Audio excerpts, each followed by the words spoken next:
क्या आपने कभी सोचा है 10 में से 8 लोग अपनी छोटी छोटी परेशानियों को इतना बड़ा बना लेते हैं कि पूरा जीवन बोझ बन जाता है। क्या सच में जिंदगी उतनी भारी है जितना हम महसूस करते हैं, या कहीं गलती हमारी सोच में है? एक शांत गांव था, मिट्टी की खुशबू, खेतों में हरियाली, बरगद के नीचे बच्चों की हंसी। इसी गांव में रहता था एक आदमी, रामू। उम्र लगभग 35 साल, चेहरे पर हमेशा चिंता की लकीरें। लोग उसे कहते सोचू रामू। खेत में काम करता पर हाथ से ज्यादा दिमाग चलता, हर बात में उलझन खोजता। फसल उगे तो चिंता, कहीं बारिश न हो जाए, न उगे तो चिंता। अब क्या होगा? गांव के लोग कहते इसको कोई काम मत देना, 2 घंटे सोचता ही रह जाएगा, करेगा कुछ नहीं। रामू की बीवी गुड़िया कभी कभी हंस देती, कभी परेशान हो जाती, लेकिन रामू की समस्या गहरी थी। उसे लगता जिंदगी सिर्फ बोझ है।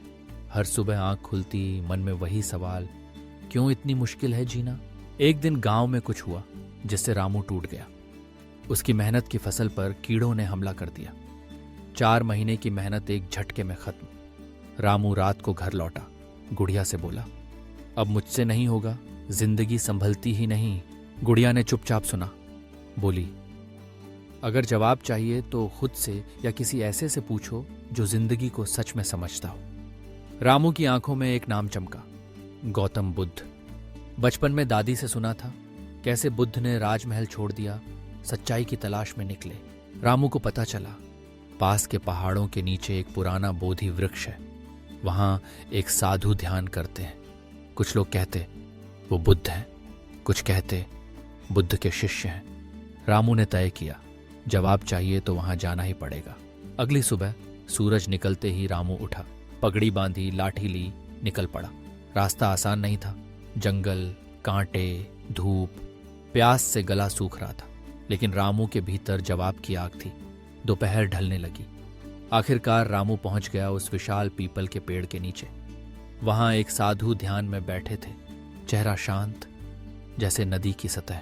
रामू कुछ देर चुपचाप बैठा रहा, फिर साहस जुटाकर बोला, महात्मा जी, मैं सवाल लेकर आया हूं। साधु ने आंखें खोली, मुस्कुराए, बोले, तुम सवाल लेकर नहीं, जवाब की प्यास लेकर आए हो, बैठो। रामू बैठ गया, आंखों से आंसू टपकने लगे। बोला, जिंदगी बहुत भारी लगती है, छोटी छोटी बातें परेशान कर देती हैं, रिश्ते टूट जाते हैं, मेहनत का फल नहीं मिलता।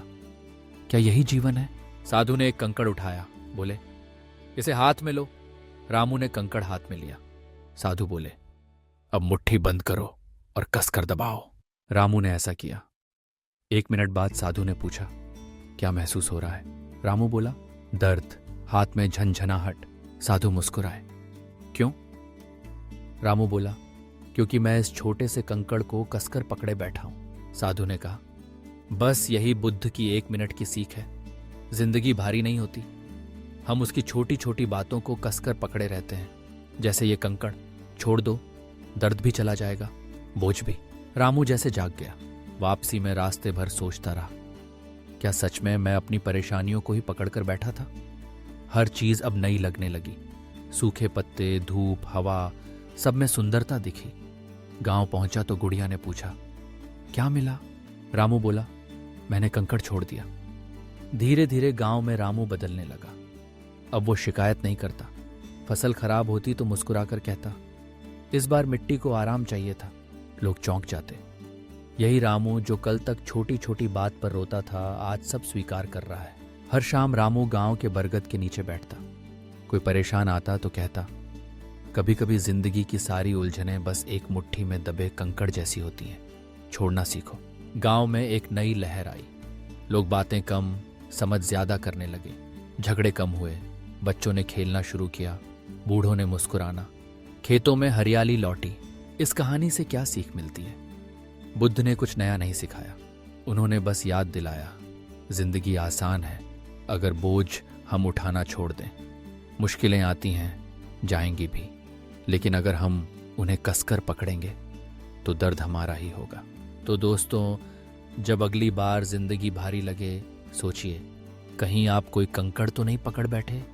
छोड़ दीजिए, शायद हल्कापन और शांति आपके भीतर ही है। अगर ये कहानी आपको पसंद आई है तो लाइक करें, शेयर करें और चैनल को सब्सक्राइब करना न भूलें। मिलते हैं अगली प्रेरणादायक कहानी में।